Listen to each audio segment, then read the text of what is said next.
Friends, નમસ્કાર, જય શ્રી કૃષ્ણ. સ્વાગત છે તમારું મારી ચેનલ ચંદ્રિકાસ કિચન ગુજરાતીમાં. તો આજે આપણે બનાવવા જઈ રહ્યા છીએ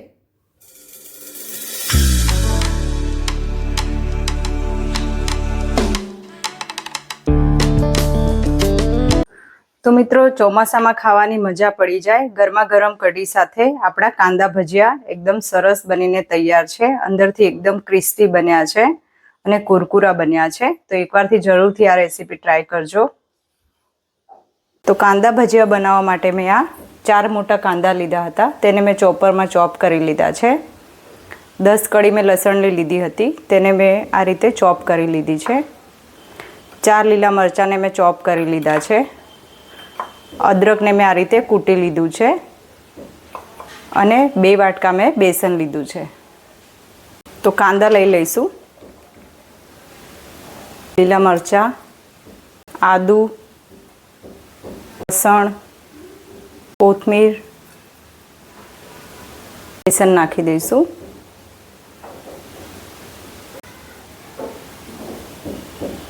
નાખી દઈશું સ્વાદ પ્રમાણે.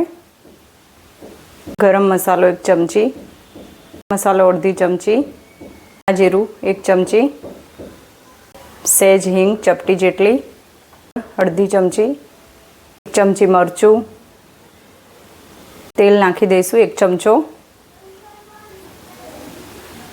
અને બધી જ વસ્તુને આપણે આ રીતે મિક્સ કરી લઈશું. અને પાણીની જરૂર પડે તો જ આપણે પાણી નાખવાનું છે.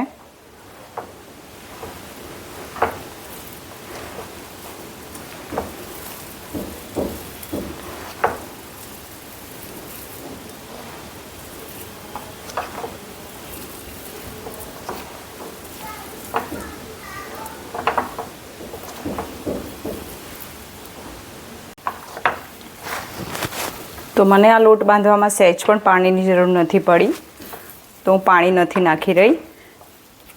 આ રીતે જ આપણો લોટ સરસ મિક્સ થઈ જશે.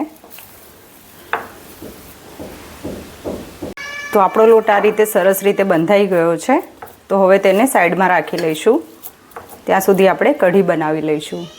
કઢી બનાવવા માટે મેં અડધી વાટકી બેસન લીધું છે. તો તેને આ રીતે મિક્સર જારમાં લઈ લઈશું. ગ્લાસ પાણી નાખી દઈશું. આપણે તેને પીસી લઈશું.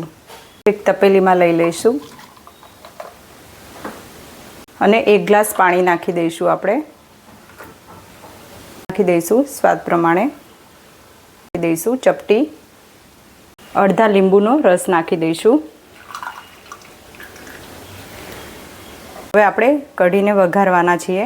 તો તેના માટે મેં એક કઢાઈ મૂકી દીધી છે અને 1 ચમચો તેલ લઈ રહી છું હું, અને તેને સારી રીતે ગરમ થવા દઈશું. તેલ ગરમ થઈ ગયું છે તો આપણે રાઈ નાખી દઈશું અડધી ચમચી. નાખી દઈશું. આખા ધાણા નાખીશું. લીમડાના પાન નાખી દઈશું. કઢી માટે બેટર રેડી કર્યું છે તે પણ નાખી દઈશું. ખાંડ નાખી દઈશું ચમચી. અને આ કઢીને આપણે 5 મિનિટ માટે ઉકાળી લઈશું. તો આપણો લોટ એકદમ તૈયાર છે. તો હવે આપણે ટિક્કી બનાવી લઈશું. આ રીતે થોડો તેલવાળો હાથ કરી લઈશું જેથી હાથમાં ચોંટે નહીં. અને આ રીતે ટિક્કી બનાવી લઈશું.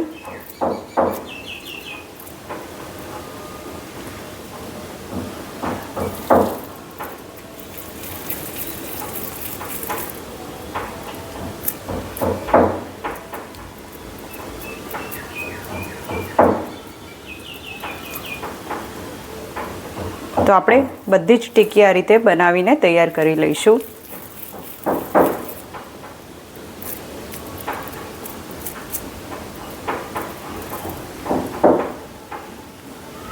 તો મેં આ રીતે ટિક્કી બનાવીને તૈયાર કરી લીધી છે. તો આપણી કઢી એકદમ સરસ ઉકળી ગઈ છે અને કલર પણ સરસ આવી ગયો છે અને ઘટ પણ થઈ ગઈ છે આ રીતે. તો હવે આપણે ગેસ બંધ કરી લઈશું. તો મેં આ ટિક્કીને તળવા માટે તેલ ગરમ મૂકી દીધું છે. તેલ સારી રીતે ગરમ થઈ ગયું છે. તો હવે આપણે ટિક્કી તળવાના છીએ. તો તે પહેલાં આપણે ગેસને મીડિયમ કરી લેવાનો. ન બહુ હાઈ ના બહુ લો, મીડિયમ ગેસ પર જ તળવાની છે. તો હવે આપણે તળી લઈશું એક એક કરીને. આ રીતે એક એક કરીને તેલમાં નાખી દઈશું.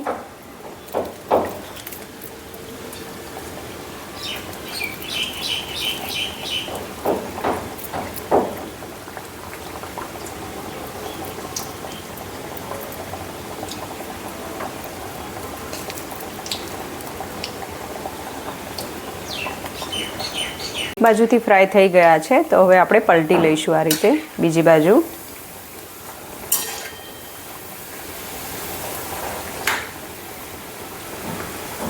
તો મેં આ બધા ભજીયાને આ રીતે કાચા પાકા પહેલા તળી લીધા છે અને હવે આપણે તેને આ રીતે હળવા હાથે દબાવીશું અને ફરી તળીશું, જેથી એકદમ કુરકુરા અને એકદમ સરસ થશે આપણા ભજીયા.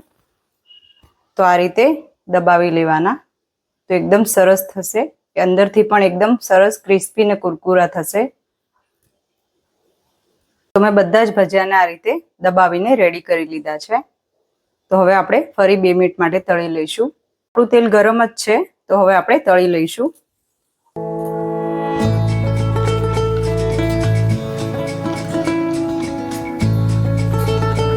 તો આને આપણે બહુ નથી તળવાના, હવે 2 મિનિટ માટે તળવાના છીએ અને આપણે ફાસ્ટ ગેસ પર જ તળવાના છે, ગેસને સ્લો નથી કરવાનો. તો આપણા ભજીયા આ રીતે તળાઈને રેડી છે. તો ગેસ બંધ કરી લઈશું હવે. મિત્રો આપણા સુપર ટેસ્ટી કાંદા ભજીયા બનીને તૈયાર છે, જે બહારથી એકદમ કુરકુરા અને ક્રિસ્પી બન્યા છે. જો તમને મારી આ રેસીપી ગમે તો લાઈક કરજો, શેર કરજો, સબસ્ક્રાઈબ કરજો અને મને કમેન્ટમાં કહેજો કે તમને મારી આ રેસીપી કેવી લાગી. જય શ્રી કૃષ્ણ મિત્રો.